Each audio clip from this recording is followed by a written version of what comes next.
A group of tavern drinking buddies, professional monster hunters, or proud members of the Bright Legion. These are all possible destinies for your heroes in Myth Tales of Legend. Hi, my name is Ross Watson. I'm the lead designer of Myth Tales of Legend. And I'm J.M. DeFogie, and I'm the lead writer of Myth Tales of Legend. And we are doing this from home because of quarantine. Yes! So apologies for the production values. We are always learning more about how this show is made and how we can do it better. I'm speaking more loudly because it's important to get that volume out there. And we've actually, our producer, Robert Aducci, has got some new processes to make these videos even better than they were before. Mm-hmm. So if things are better, please thank Robert. We're doing our part, but it's mostly Robert. Right. Now, JM has this awesome studio in Colorado Springs. Looking forward to getting back in there, right? Yeah, like just as soon as we're able to. Not saying I don't love being here in my house and just being able to do all of this here, but we do have that great studio for a reason. Yeah. Yeah, and it's really nice. Yeah. And you worked hard on it. So what's today's episode about, JM? So we're going to go over character creation part 3. And we're going to kind of finish up the character generation. We're really going to go over the campaign's campfire concept. But first, we have some comments from previous videos. Tim Chase said, hey, accomplishments and titles sound really cool. They do! And that's awesome. I'm glad that you like them. Like I'm thoroughly excited for them as well. Yeah, I'm really excited about getting a chance to playtest this game some more because I want to see how those titles work at the table even more. Like we've done them in our earlier playtests, and now COVID has kind of made it more difficult to continue playtesting. But I want to see that is something I'm very excited to see how it works more with players because it is a very cool concept. Padre0875 says, I love how much Torg is influencing the game design here. Shock, interaction attacks, etc. Yes, Torg is a huge influence on the game.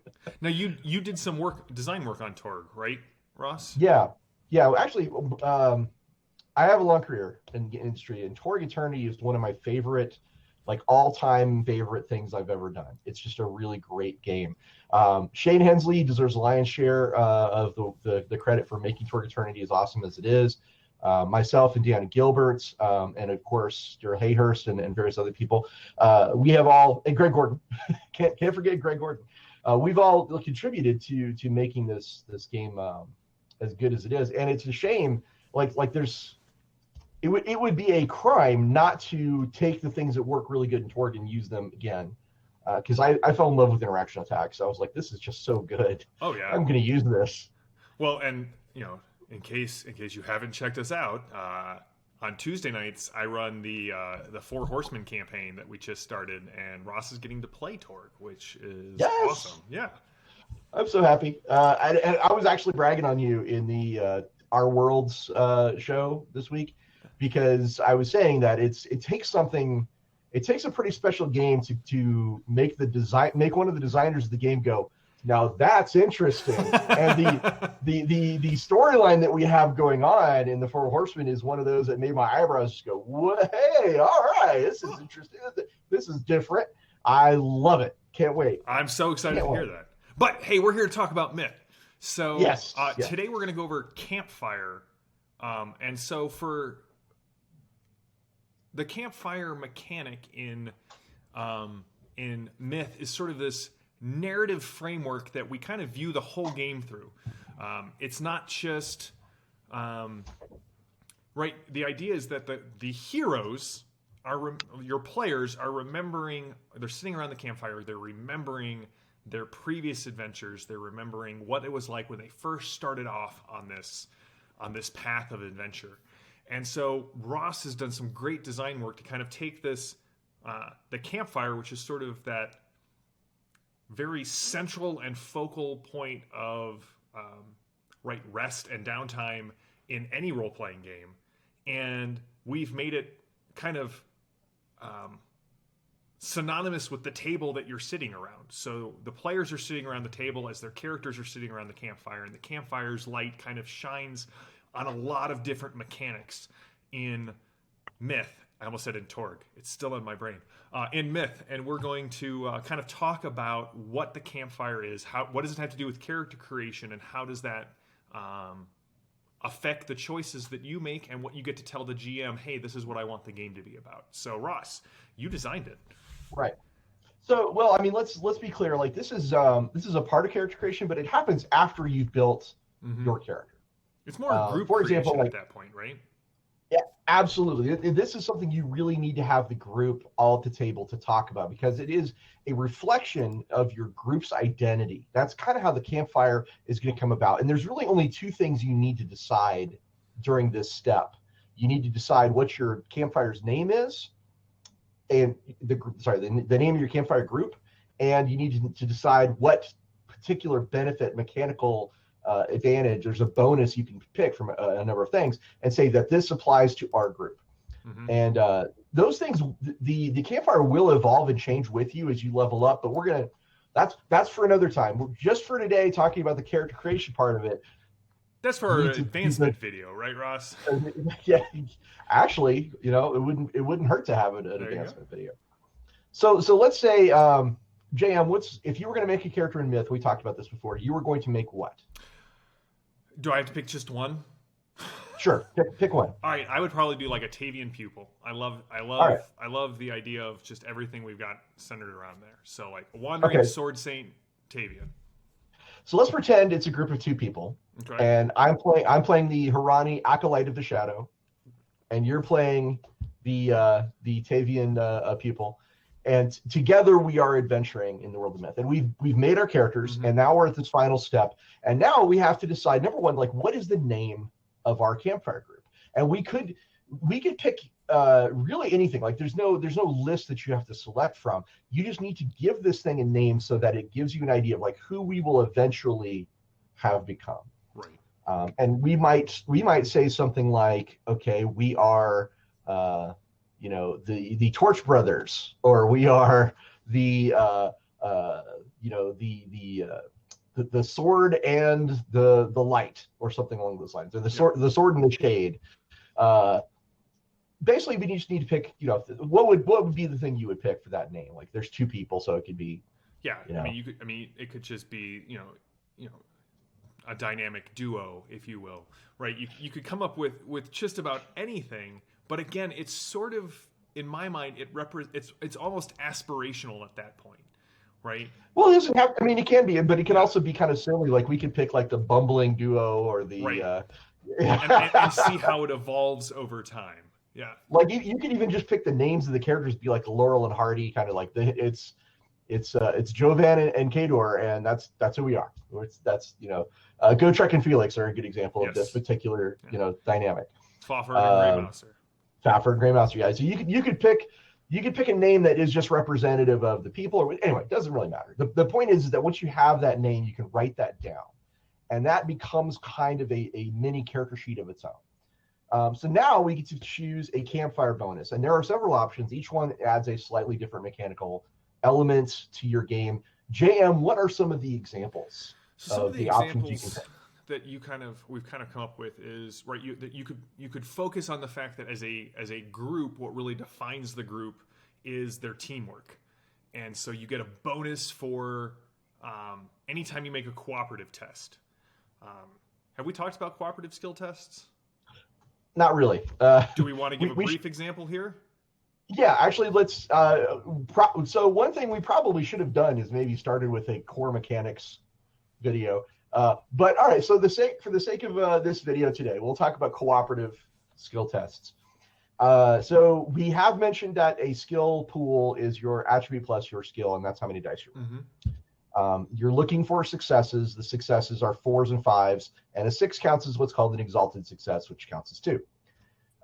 So two successes. Sorry. So if you roll 4 dice, you could get anywhere from 0 to 8 successes, depending on how well you roll.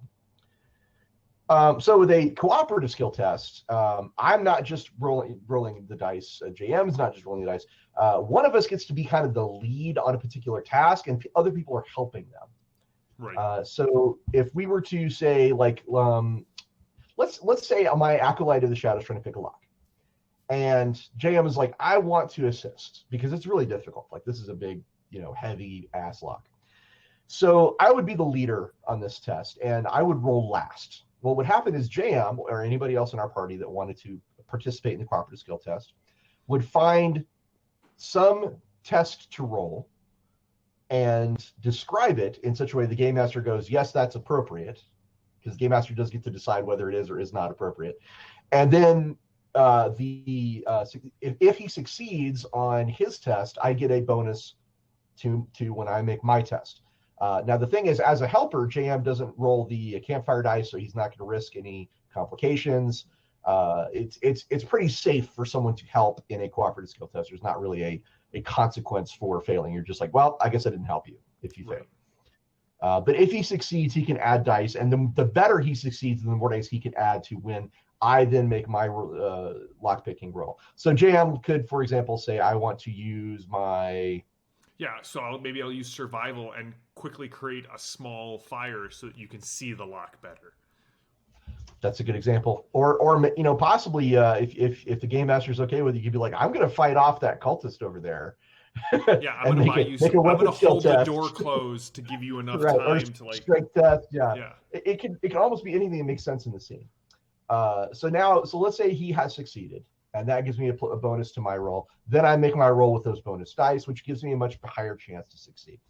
And one of the examples of a bonus that you can get from your campfire is that you can get the leader in any cooperative skill test for your group can start with a plus one die if teamwork is what's really appropriate to your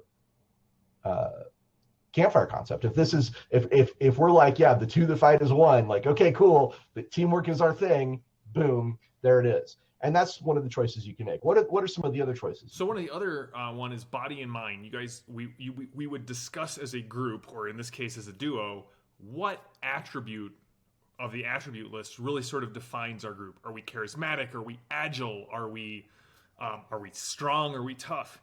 And we will get a bonus when making that particular attribute test. Now, not as like if it's strength, we're not going to get it to like our fighting die pool, which is strength plus fighting. This is like just strict attribute rolls, which are a little bit rarer than skill tests, but still a bonus that you get because you've defined your group around this concept and attribute. Right, like a traveling circus troupe might have some kind of bonus to agility, or actually, I kind of like the idea that maybe we are hoping to join the Bright Legion, and we're always psyching each other up. So maybe courage, we get a bonus to courage tests. Yeah, because we're like, no, we're not giving up on our dream. That's right. No Bright Legionnaire would run from this. Kind of almost One Piece-esque, like I have a dream and I will achieve it, kind of thing. So yeah, the body and mind bonus can be very cool, and of course tying it to the attribute that makes the most sense for your campfire group. It's handy. Again, this is why it's a group decision though, because it could be like, well, I'm the strong guy. I want to be strong. I want to get bonus on strength things, and maybe not everybody's into that. Yeah, if everyone else is playing like an agile or charismatic character. But again, as Ross said, this is one of those things that kind of brings the group together, and it's interesting to see more and more games kind of building this framework around, hey, what is the group's goal? Last but not least, we have sacrifice. Now, it allows you to build serendipity faster by donating exalted successes. That's not saying that you can't normally do this, but you are going to be more often as a group being willing to donate to get a lesser achievement in your goal to set up the group's goal kind of further down the line. Ross, you want to give a little bit more description on that? Again, we probably should have done a video on core mechanics before getting into this. So apologies, guys. We did this a little backwards. So as I was saying, when you make rolls when you make tests, I should say, in Myth, Tales, Legend, you're rolling a dice pool and you're counting successes. Okay. Now, if you have exalted successes, the sixes that count as two successes, you can shift those from the roll to the result. And one of the things you can do with that is you can make, the impact of your role stronger. You can speed things up or add cool embellishments or things like that. But you can also donate them to the group. You at maximum of one per roll. You can say, I'm gonna instead of using this for my own specific glory, I get a point of serendipity that I add to the group's pool. And serendipity is a group resource that they can then spend on things like extra dice and improving damage and things like that. And some of the archetype abilities require serendipity spends. Yeah. Or improve it. Yeah. Yeah. So with the sacrifice thing, you can donate 2 instead of just 1, where you can be like, well, I really, really just want to give the group even more serendipity. Honestly, in a group where everybody works together really well, this is almost better than teamwork, because you can build your serendipity pool faster, and you can then just, we're gonna use it when it hits that point where we're like, we need to use it or lose it. And I can see a group that is good at working together, using this ability to just kind of keep their serendipity pool full, and then really push out one particular great moment, and then do it again and again throughout the game. And I think the reason we call it sacrifice is right, because you can use exalted successes to shift to get a better result for yourself. Right. So like in combat, it's a really easy way to get extra damage on a hit. But this requires a mindset of, ooh, I could do that, or I could set Ross up for success on his next turn. And so there is a little bit of this idea of putting the group's goals sort of ahead of your immediate, my character looks awesome here. Not saying that you have to engage with that campfire thing at all times, but it sort of sets the tone for the group. Now, people out there might be wondering, like, what's important about having this idea of who we are sitting around the campfire? Well, and we've mentioned this before, but that's the idea, is like, that's who you are in the future. That's you looking, you're kind of looking back and telling stories about the adventures that you're having right now. And it can be interesting and fun to have the context of maybe John and I's, or James and I's characters are very novice, bumbling idiots in our first couple of games, right? But our campfire identity is like, the Wardens of the North or something like that, right? And we know that someday, like, so aspirationally, like when we're talking around the campfire, we're like, man, remember when nobody respected us? Yeah. Remember when we were just a couple of kids, like didn't have a clue what we were supposed to be doing? And so that kind of informs contextually, like, any scene that we want to talk about at the campfire, where we're using that meta narrative idea to discuss what's happened in the game, or how our relationships evolved, not only with each other but outside the group. Yeah, we can say we used to be terrible and now we're awesome. Yeah, you can flip that on its head. You may start out as like the Bright Legion, or the Tribunal himself may have gathered you and be like, there is a great quest ahead, and your campfire group could be the tavern drinking buddies. Man, that Tribunal, ugh. Yeah, he sure was mad when we found out we weren't really great heroes, right? I think from the GM perspective, what's interesting is that it does allow the group to sort of say, hey, we want to become the Wardens of the North. Well, what does that mean? Well, we don't care. We want to become the Wardens of the North. That's the story we want to tell, and we want it to be about teamwork, or we want it to be about sacrifice. So we want you to continually put this theme in front of us, because that's the theme that we like the best. If it is body and mind, all right, if we're saying, hey, strength is our group's defining trait, well, put us in situations where we're testing our strength. Yeah, exactly. Yeah, or we can show, yeah, exactly. And yeah, this is a window for a GM to look at and kind of see, maybe not what every character wants, but certainly what the group is agreed on as something that they all are interested in. I've often said that a character sheet is essentially a window for the game master to see what the player wants, the individual player. The campfire concept, this is that same thing, but for the group. And I love how you put it, where the game master's like, aha, now, so courage is a thing. Okay, well, I need to put some themes of courage and Mm-hmm.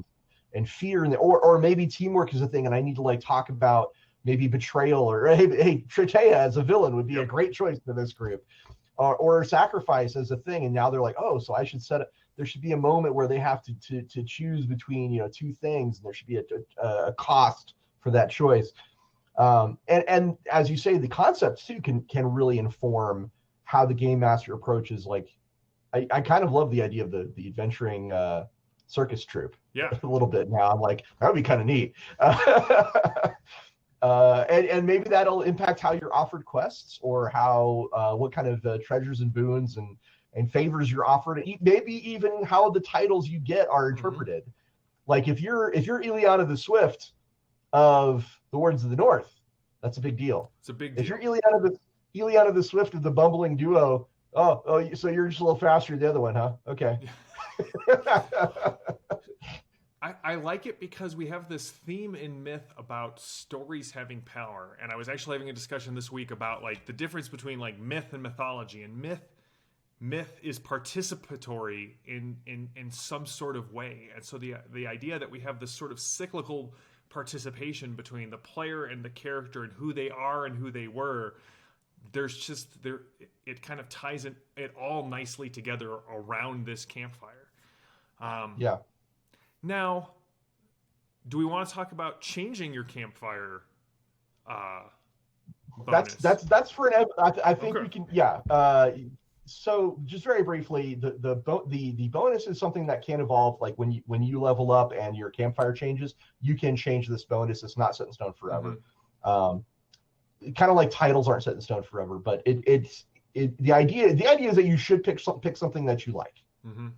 Um, when we have a video on advancement, we will cover this in far more detail, but that's essentially where we're going with this. But we have pretty much, I think, come to the end of the discussion of the I campfire I think so too. I think the only other for thing that character creation. yeah for character creation, I think the only other thing is we've talked about some really interesting ideas on how to make the campfire a sort of physical focus of the group as well. And so, I mean, just know that it's not just something that we're talking about, and it's not going to be uh, dealt with like throughout the lifespan of the game. Like this is an integral, like core component of myth and how we view myth and how we view a game of myth going. So, As a matter of fact, we have some physical components that are going to keep that front and center at your mm-hmm. table. Yeah. I'm really excited about it. Our GM screen is going to have a big campfire scene on it. There's going to be this really awesome mat that you put out in the center that's got a campfire on it. That's where you track your serendipity and Mm-hmm. your campfire cards and things. It's very cool. Oh, we should do a show on campfire cards. We should do a show on campfire cards. Like I said, But it's integral to the game.